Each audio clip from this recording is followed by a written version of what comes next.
رب اشرح لی صدری ویسر لی امری واحلل عقدۃ من لسانی یفقہوا قولی۔ اللہم صلی علی سیدنا و مولانا محمد وعلی آلہ وصحبہ وبارک وسلم۔ اعوذ باللہ من الشیطان الرجیم، بسم اللہ الرحمن الرحیم۔ شہر رمضان الذی انزل فیہ القرآن، صدق اللہ العظیم۔ معزز و محتشم ناظرین کرام، آج کی گفتگو کا عنوان ہے ماہ رمضان کی عظمت اور فضیلت۔ قرآن مجید برہان رشید کی آیت مبارکہ کا حصہ جو تلاوت کیا، جس میں اللہ پاک نے ماہ رمضان کی عظمت کو بیان کیا۔ فرمایا شہر رمضان الذی انزل فیہ القرآن، رمضان کا مہینہ جس میں قرآن نازل کیا گیا۔ ماہ رمضان المبارک کی سب سے بڑی عظمت اور بڑی فضیلت یہ ہے کہ 12 مہینوں میں سے رمضان کا مہینہ وہ مہینہ ہے کہ جس کا نام اللہ نے قرآن میں بیان کیا۔ کسی بھی مہینے کا نام قرآن میں نہیں ہے۔ آپ اس اندازے کی مہینے کی عظمت کا خود اندازہ لگا لیں کہ اللہ پاک نے اس مہینے کا نام لے کر قرآن مجید برہان رشید میں بیان کیا ہے۔ مفتی احمد نعیمی رحمۃ اللہ تعالی علیہ آپ فرماتے ہیں اس کو رمضان کا مہینہ اس لیے کہا جاتا ہے کہ چونکہ اس مہینے میں اللہ تبارک و تعالی کا کثرت سے ذکر کیا جاتا ہے، اس لیے اس کو رمضان کہا جاتا ہے۔ چونکہ آپ فرماتے ہیں کہ رمضان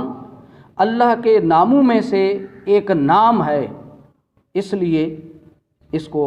رمضان کا مہینہ کہا گیا۔ اور دوسرا آپ فرماتے ہیں لفظ رمضان جو ہے یہ لفظ رمضا ان سے نکلا ہے، جو کہ اس کا معنی ہے موسم خریف کی بارش کو رمضا ان کہتے ہیں۔ چونکہ جب بارش ہوتی ہے تو زمین مٹی سے دھل جاتی ہے، صاف اور شفاف ہو جاتی ہے۔ اس لیے جب رمضان المبارک کا مہینہ آتا ہے تو اللہ کی مخلوق بھی گناہوں سے پاک اور صاف ہو جاتی ہے، اس لیے اس کو رمضان کہا جاتا ہے۔ اور دوسرا فرماتے ہیں یہ لفظ جو ہے لفظ رمضان لفظ رمضن سے نکلا ہے، جس کا معنی ہے گرمی یا جلنا۔ چونکہ رمضان المبارک کا مہینہ بھی انسانوں کے گناہوں کو جلا دیتا ہے، انسان کے گناہ اس کے جسم پر نہیں رہتے ہیں، اس لیے اس کو رمضان کہا جاتا ہے۔ جیسا کہ نبی کریم صلی اللہ علیہ وسلم نے ارشاد فرمایا کہ ایک نماز دوسری نماز تک کے گناہوں کا کفارہ ہے، اور ایک جمعہ دوسرے جمعہ تک کے گناہوں کا کفارہ ہے۔ اسی طرح ایک رمضان کا مہینہ دوسرے رمضان کے درمیان کے گناہوں کا کفارہ ہے، اس لیے اس کو رمضان کہا جاتا ہے۔ اسی طرح اس ماہ مبارک کی عظمت کے بارے میں احادیث میں اس کے 4 نام بیان کیے گئے۔ اس کا ایک نام ماہ رمضان، دوسرا نام اس کا ماہ صبر، تیسرا اس کا نام جو ہے ماہ مواسات، اور چوتھا اس کا نام ماہ وسعت رزق رکھا گیا ہے۔ میں نے ماہ رمضان کی آپ کے سامنے تعریف بیان کی گئی ہے، اس کو اس لیے رمضان کہا جاتا ہے ماہ صبر، چونکہ اس مہینے میں بندہ مومن گناہوں سے صبر کرتا ہے، کھانے پینے پر صبر کرتا ہے، گناہوں پر سے صبر کرتا ہے، اس لیے اس مہینے کو ماہ صبر کہا جاتا ہے۔ اور اس پر اللہ تبارک و تعالی پھر اس کو جو انعام دیتا ہے فرمایا ان اللہ مع الصابرین، اللہ تبارک و تعالی فرماتا ہے کہ اللہ صبر کرنے والوں کے ساتھ۔ اور دوسری جگہ پر ارشاد فرمایا انما یوفی الصابرون اجرهم بغیر حساب، جو صبر کرتے ہیں ہم ان کو بے حساب اجر عطا فرماتے ہیں۔ اور اس مہینے کا تیسرا نام ہے ماہ مواسات، یعنی بھلائی کا مہینہ، چونکہ اس مہینے میں اللہ تبارک و تعالی نے ایمان والوں کو غرباء کے ساتھ، فقراء کے ساتھ، عزیز و اقارب کے ساتھ بھلائی کرنے کا حکم دیا ہے، اس لیے اس مہینے کو ماہ مواسات بھی کہا جاتا ہے۔ اور چوتھا اس مہینے کا نام ہے ماہ وسعت رزق، اس لیے اس کو کہا جاتا ہے چونکہ اس ماہ مبارک میں اللہ تبارک و تعالی مومن کے رزق کو بڑھا دیتا ہے، رزق میں کثرت آ جاتی ہے، اس لیے اس کو ماہ وسعت رزق بھی کہا جاتا ہے۔ اس کے علاوہ اس مہینے کی عظمت اور فضیلت یہ بھی ہے کہ لفظ رمضان جو ہے یہ 5 لفظوں کا مجموعہ ہے، را، میم، ضاد، الف، نون، یعنی علماء فرماتے ہیں را سے مراد ہے رحمت الہی، میم سے مراد ہے محبت الہی، اور ضاد سے مراد ہے زمان الہی، الف سے مراد ہے امان الہی،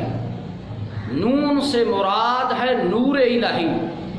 یعنی یہ 5 حروف سے ایک ایک لفظ بنتا ہے۔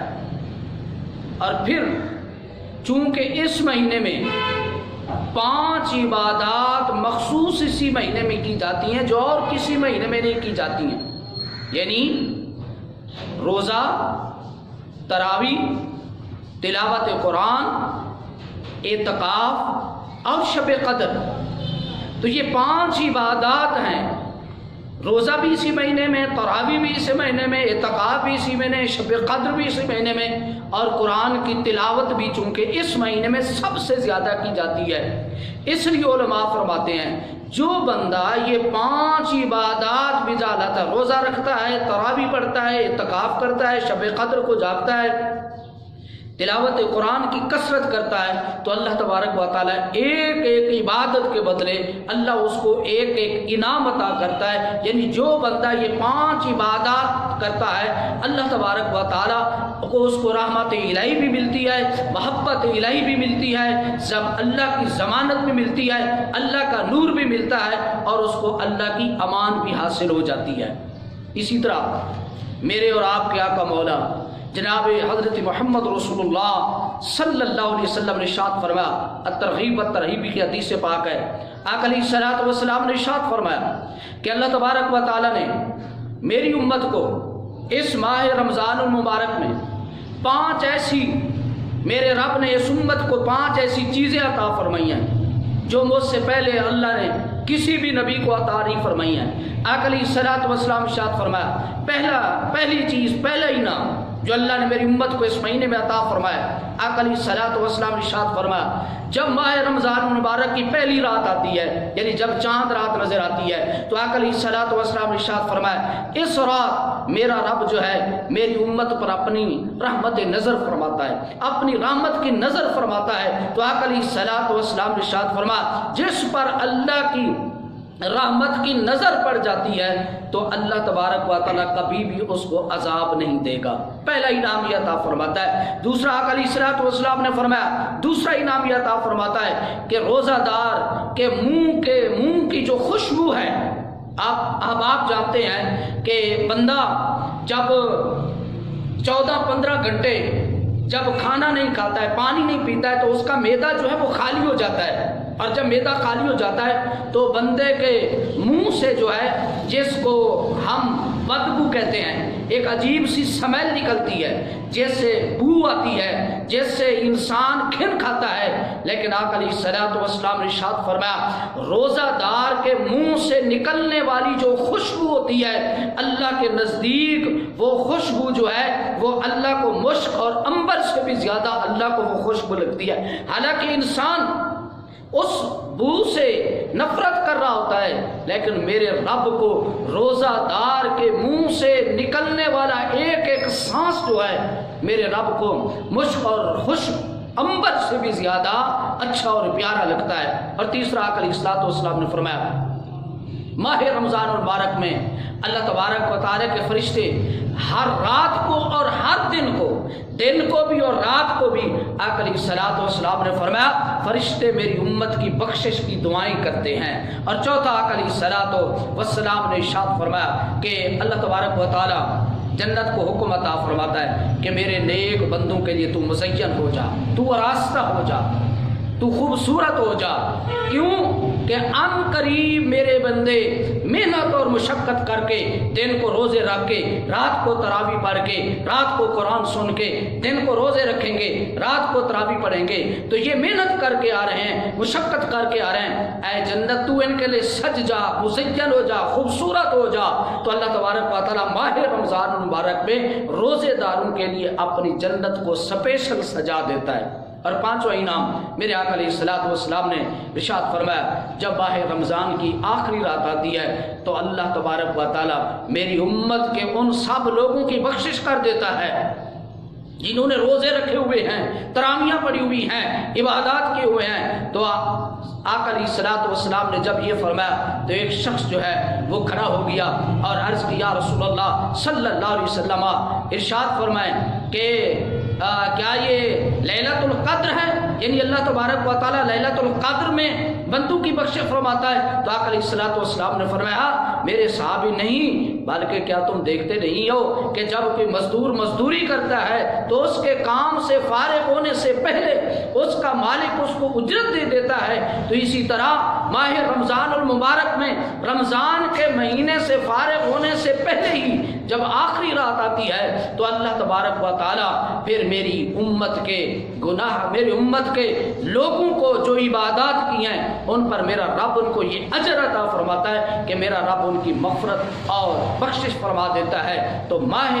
رمضان المبارک کا مہینہ صبر کا مہینہ، بخشش کا مہینہ، رحمت کا مہینہ، اللہ کو راضی کرنے کا مہینہ. اسی طرح اللہ تبارک و تعالیٰ اس مہینے میں اتنا، اور مہینوں میں بھی اللہ تو ہر وقت راضی ہوتا ہے، لیکن جب رمضان المبارک کا مہینہ آتا ہے تو اللہ تبارک و تعالیٰ کسی اور مہینے میں اتنا راضی نہیں ہوتا ہے جتنا اس مہینے میں راضی ہوتا ہے. اس لیے آقا علیہ الصلوۃ والسلام نے فرمایا، یہ اتنا عظیم مہینہ ہے، اتنی برکت اور رحمت والا مہینہ ہے کہ آقا علیہ الصلوۃ والسلام نے فرمایا اس کا جو پہلا عشرہ ہے وہ رحمت کا عشرہ ہے، دوسرا عشرہ مغفرت کا عشرہ ہے، اور تیسرا عشرہ جہنم سے آزادی کا عشرہ ہے. تو اللہ تبارک و تعالیٰ یہ نعمتیں، یہ برکتیں عطا فرماتا ہے. معزز و محتشم سامعین حضرات، اللہ پاک کی بارگاہ میں دعا ہے رب کائنات ہمیں اس ماہ مبارک کی برکتیں، فضیلتیں لوٹنے کی توفیق عطا فرمائے، اور اللہ پاک اس آنے والے مہینے میں ہمیں زیادہ سے زیادہ عبادات کرنے کی توفیق عطا فرمائے. بلکہ میرے آقا علیہ الصلوۃ والسلام کی ایک اور حدیث مبارکہ ہے، آقا علیہ الصلوۃ والسلام نے فرمایا، میرا جو امتی اس مہینے کے آنے پر خوشی مناتا ہے، یہ بھی ہونا چاہیے آج سے ہم اس مہینے کے لیے خوشی منانا شروع کر دیں کہ وہ عظمتوں والا مہینہ آ رہا ہے، وہ برکتوں والا، وہ رحمتوں والا مہینہ آ رہا ہے. آقا علیہ الصلوۃ والسلام نے فرمایا، جو میرا امتی اس مہینے کے آنے کی خوشی کرتا ہے اور اس مہینے کے جانے کے غم کرتا ہے، تو آقا علیہ الصلوۃ والسلام نے فرمایا میرا رب اس کی بخشش فرما دیتا ہے. اللہ پاک ہمیں آنے والے مہینے کی برکتیں اور رحمتیں عطا فرمائے. وما علینا الا البلاغ المبین.